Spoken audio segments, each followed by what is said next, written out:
এখানে ভাবের দিব্য ভাব, আর এই যে সেবা যে আমরা করবো ভক্তরা, সেটা কি ভাব নিয়ে সেবা করা উচিত। তা যেহেতু আমাদের ঋষিরা এই বিষয়ে এই ভাগবতের প্রথম স্কন্ধে প্রশ্ন করেছেন যে জনসাধারণের জীবের মঙ্গল কিভাবে শ্রেয় সেই সম্পর্কে বলুন। তা একমাত্র এখানে বলছে মুক্তির কথা। তা জীবের যে কার মুক্তি, সেটা হলো আত্মার মুক্তি। তাই এই আত্মা কি হয়, এটা আবার কি হয়, জড় কামনার মানে জড় বাসনার ফলে আবার কি হয়, আত্মা কি হয়, কর্মফল ভোগ করে। তাই এই আত্মার মুক্তির জন্যই আমাদের কর্ম করা উচিত। তা এই কর্মগুলো কি কোন ভাব নিয়ে করতে হবে, তা যেহেতু এটা হলো একমাত্র, সেটা হলো ভগবত সেবা। যে জীবের স্বরূপ হয় কৃষ্ণের নিত্য দাস। যেহেতু জীবের প্রভু হচ্ছেন পরমেশ্বর ভগবান শ্রীকৃষ্ণ, তাই প্রত্যেকটি জীবের কর্তব্য কর্ম হচ্ছে ভগবানের সেবা করা। আর সেই সেবাটা কি এখানে বলছেন যে ভগবানের প্রতি শুদ্ধ ভক্তি অনুশীলনের ফলে, হ্যাঁ, এটা কী হবে, আমরা যখন সেবায় যুক্ত হব, ভগবানের সেবায় যুক্ত হব, তখন কি হবে, আমাদের ভক্তি শুদ্ধ। আর এই শুদ্ধ ভক্তির অনুশীলনের ভক্তিটা তখন শুদ্ধ হবে। আর এই ভগবান যেহেতু শুদ্ধ, তাই ভগবান ভক্তি করার পরে হ্যাঁ আমাদের ভক্তিটাও শুদ্ধ হয়ে যাবে। আর এই শুদ্ধ ভক্তির ফলে কি হবে, শুদ্ধ জ্ঞানের কি হবে, উদয় হবে। তখন আমরা কি ভগবানের জন্মকর্ম সম্বন্ধে আমরা জানতে পারবো। সেই জন্য গীতায় আবার কি বলছে, ভগবানের যে জন্মকর্ম সম্বন্ধে যে ব্যক্তি তত্ত্বতভাবে জানেন, হ্যাঁ, তার আর পূর্ণ জন্ম হয় না। তা এই ভগবান সম্বন্ধে যারা জানেন, ভগবান বিষয়ে যারা জানেন, ভগবান কেন জন্মগ্রহণ করেন, হ্যাঁ, ভগবানের কাজ কি, ভগবানের হ্যাঁ এই বিষয়ে যারা যত তত্ত্বতভাবে জানেন, তাদের আর কি পুণ্যজন্ম আর হয় না। আর এটাকেই মুক্তি বলা হয়। এইভাবে কি হয়, ভগবানের সেবার মাধ্যমে কি হয়, এই যে আত্মার মুক্তি লাভ হয়। আর এখানে এই মুক্তির কথাই বলা হয়েছে। তা আমরা কোন ধরনের কর্ম করব, তাই সেটাই এখানে বর্ণনা করা হয়েছে যে কোনো রকমের অবিকৃতভাবে ভগবানের সেবা করা, মানে এই ভগবানের যে এই জ্ঞান, শুদ্ধ জ্ঞান পরম্পরা ধারায় যে আজকে এই পৃথিবীতে নেমে এসেছে, আর এটাকে কোনো বিকৃত করা যাবে না, হ্যাঁ, মানে ভেজাল করা যাবে না, মানে যেটাকে শুদ্ধ ভক্তি বলা হয়। এই শুদ্ধ ভক্তির মাধ্যমে একমাত্র কি ভগবানকে উপলব্ধি করা যায়। তাই এই শুদ্ধ ভক্তিটা হচ্ছে, যেমন শুদ্ধ ভক্তি এমন একটা জিনিস যেটাকে বলা হচ্ছে ক্লেশাগ্নি। যে এই প্রকৃতির যে 3 রকমের দুঃখ, হ্যাঁ, এই পৃথিবীর যে 3 রকমের এই প্রাকৃতিকের যে 3 রকমের দুঃখ আছে, সেটাকেও তুচ্ছ করে দেয়। হ্যাঁ, তারপরে আছে কি সুখদা, মানে মঙ্গলময়। হ্যাঁ, যে মানে ভগবানের এই দিব্য সেবাটা একদম কি মঙ্গলময়, এর মতো আর হ্যাঁ মঙ্গলময় কোনো সেবা নেই।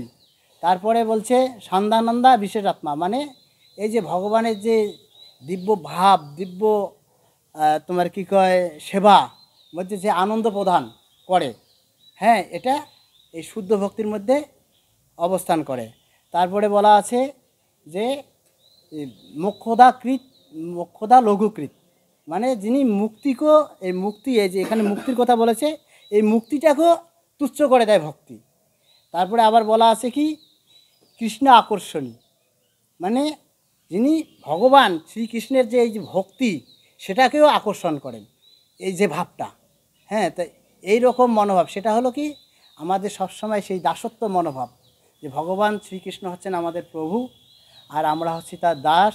হ্যাঁ, এই দাস রূপে আমাদের সকলেরই হ্যাঁ সেবা মনোভাব করে সেবা সম্পাদন, কর্তব্য কর্ম সম্পাদন করা উচিত। তাহলে আমরা কি হব, এই জড় বিষয়ের আসক্তি থেকে আমরা কি হ্যাঁ মুক্তি লাভ করব না। নইলে কী হবে, আমাদের এই যে যেমন জড়জাগতিক বিষয়ে আমরা দেখতে পাই বিভিন্ন রকমের অনুষ্ঠান যারা করে, এটা কি করে, এতে মানুষের কী হয়, ভোগাসক্তি বাড়ে।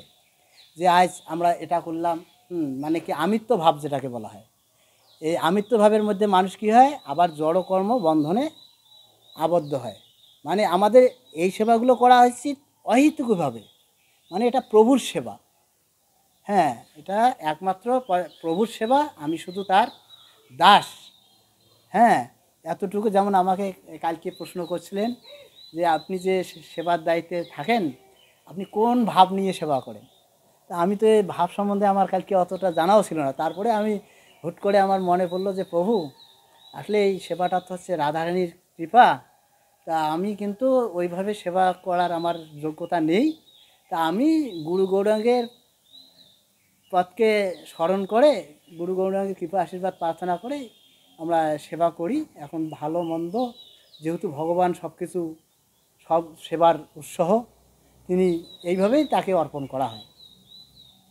আজকে আমি যেটা জানতে পারলাম যে আসলেই এই ভাবটা একবারে আমাদের কি এরকম সব প্রভু, মানে একমাত্র ভগবান পরমেশ্বর ভগবানই হচ্ছে আমাদের প্রভু, সব কিছুর তিনি নিয়ন্ত্রণ করছেন, এই মনোভাবে হ্যাঁ আমাদের সেবা করা উচিত। তাহলে কি হবে, আমাদের এই জড়বন্ধনের, এই জড় আসক্তি থেকে আমরা মুক্তি লাভ করব। আর জীব এই প্রকৃতিতে কর্ম অনুসারে এই জড়জগতে এসে হ্যাঁ শতরজতম তিনটি গুণের দ্বারা প্রভাবিত হয়ে জীব কি কর্ম সম্পাদন করে।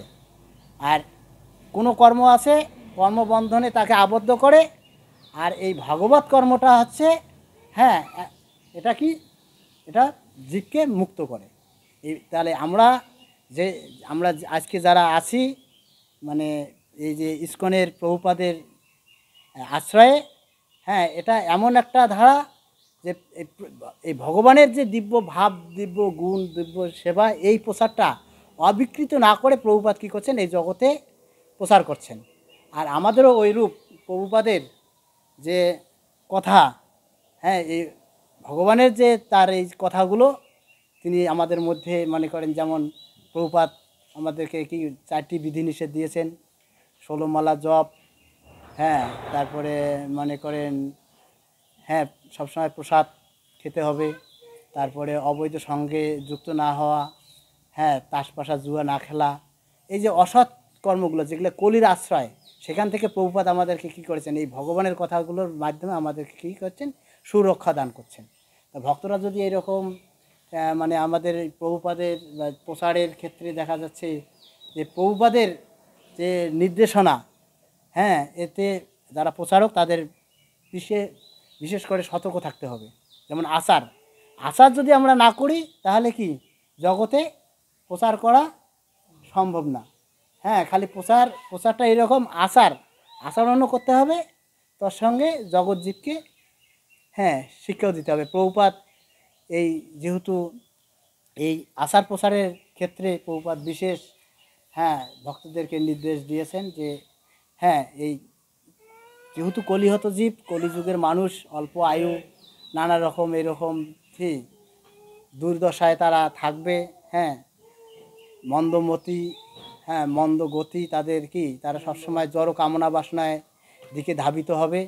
সেই জন্য হ্যাঁ তাদেরকে যে শিক্ষাটা দেওয়া হবে, সেটা যিনি শিক্ষা দিবেন তাদের এই আচারটা সবসময় বেশি ফলো করতে হবে।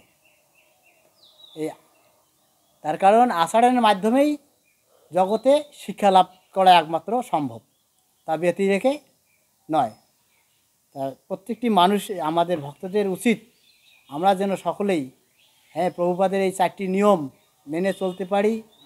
হ্যাঁ এবং তারপরে আমাদের যে বৈষ্ণবী ধারায় গুণগুলো, সেগুলো যেন আমরা কি নিজের জীবনে লাগাতে পারি।